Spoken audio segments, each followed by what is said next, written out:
Olá pessoal, estamos aqui começando a nossa 12ª lição. O trimestre já está acabando. Rapaz, impressionante, né? Verdade. Como o tempo está passando.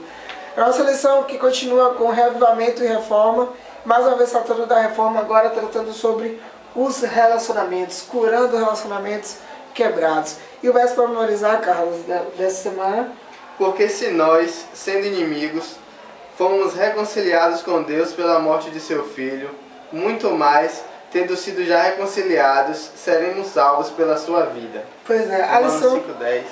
A lição dessa semana vai falar que mesmo depois que veio o Pentecostes sobre os discípulos, eles começaram a pregar, mesmo depois ali que houve o derramamento do Espírito Santo de uma forma abundante, aconteceram ainda alguns pequenos conflitos de relacionamentos entre as pessoas que estavam pregando o Evangelho, entre as pessoas que recebiam o Evangelho.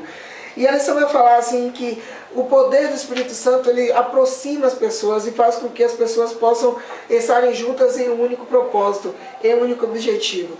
E a prévia da semana já trouxe uma frase super interessante. Fala assim, a maior demonstração do poder do Evangelho não é necessariamente o que a igreja diz, mas como a igreja vive. E aqui está o intuito de tudo isso. Reavivamento e reforma não deve existir apenas dentro de mim. Deve ser ações contínuas que vão levar no resultado de maior comunhão com Deus. Eu sozinho e também eu com o meu próximo, ajudando a todos. Nisso conhecerão todos que sois meus discípulos, se tiverdes amor uns para com os outros. Sem esse amor, toda a nossa conversa, todo esse trimestre estudando sobre reavivamento e reforma, não vai valer de nada. É assim que conhecerão que somos discípulos de Jesus, se tivermos amor uns para com os outros.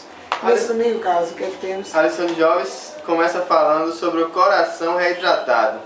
É interessante que vocês leiam João 4, de 1 a 42, que é uma história bem conhecida da mulher samaritana, né? Mas é bom sempre estar relendo para prestar atenção muitas vezes em detalhes que deixamos passar despercebidos ou até esquecemos. Verdade. Após você ler, nós vamos agora refletir um pouco sobre essa história.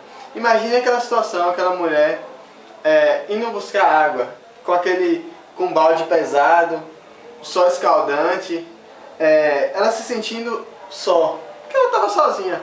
E ela detestava buscar água, porque no momento que ela ia buscar água, lembrava ainda mais a condição humilhante que ela vivia, o desprezo que ela passava. Mas não tinha outro jeito, ela precisava daquela água para sobreviver. Então mais um dia, ela teve que buscar aquela água, aquele sol escaldante, no meio do céu, que representa o sol de meio-dia, o sol quente. Ela preferia esse horário porque não teria que ver outras mulheres, porque as mulheres preferiam ir ou logo de manhã ou no fim da tarde, porque o sol está frio. Então elas preferiam esse horário. Então ela para evitar esse contato, ela ia meio-dia, né? Porque ela sabia que as pessoas desconfiavam da vida dela, principalmente os homens, né? Então ela fazia de tudo para se manter sozinha, para não sofrer ainda mais essa humilhação. E naquele dia, ao longe, ela já avista um homem lá. Ela, poxa, eu vim esse horário para ficar sozinha, eu tenho que encontrar um homem ali. Tomara que seja um judeu. Pelo menos eu não tenho nem que cumprimentar, porque os judeus e os samaritanos, eles não se falavam. Então ela já estava torcendo para que fosse um judeu, para não ter nem que cumprimentar. E de repente ela chega nesse lugar, encontra esse homem e incrivelmente o homem dá um sorriso para ela. Não um sorriso com segundas intenções ou irônico, mas um sorriso de respeito e um sorriso gentil. Ela, oxe, como é que pode esse homem vir falar comigo? Vai ver, ele é desprezado também, né? Ela foi e respondeu.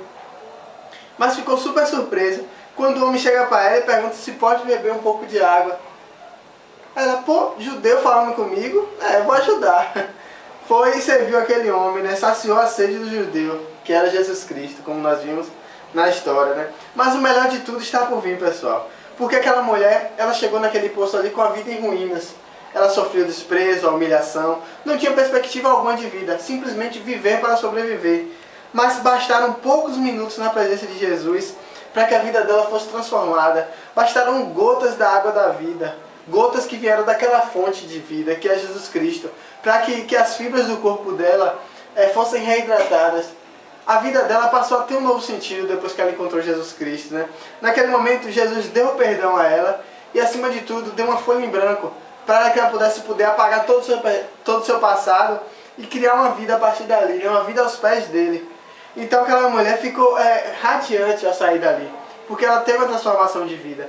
Então, de forma consequente, ela passou a levar aquela sensação, aquele amor que durante a vida toda ela buscou, encontrou naquele momento. Então ela jorrava como uma água, ou seja, essa água que jorrava vinha da fonte que era Jesus Cristo. Então nós vemos essa história da mulher samaritana, onde Jesus teve um relacionamento com uma mulher samaritana, eles sendo judeus. Então durante toda essa semana nós temos a oportunidade de estudar os relacionamentos.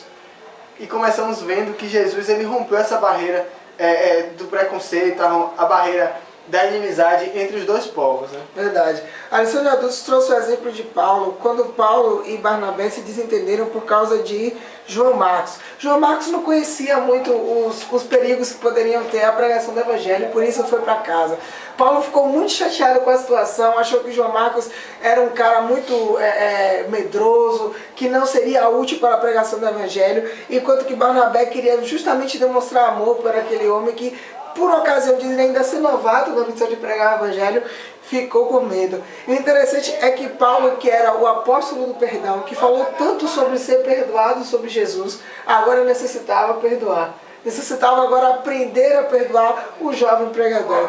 A lição nos trouxe o exemplo que depois Paulo ele se reconciliou com João Marcos e até pediu para a igreja de Colossos, que eram os colossenses, e depois na sua carta a Timóteo, ele escreveu que João Marcos seria útil para o Evangelho e pediu para os colossenses receberem bem João Marcos, porque ele era ministro do Senhor. Mostra que depois Paulo realmente reatou até mesmo a sua intimidade ou o seu relacionamento como era antes com João Marcos. E assim João Marcos passou a contribuir para o Evangelho de Paulo, que Paulo estava escrevendo, e até mesmo para encorajá-lo no final da sua vida.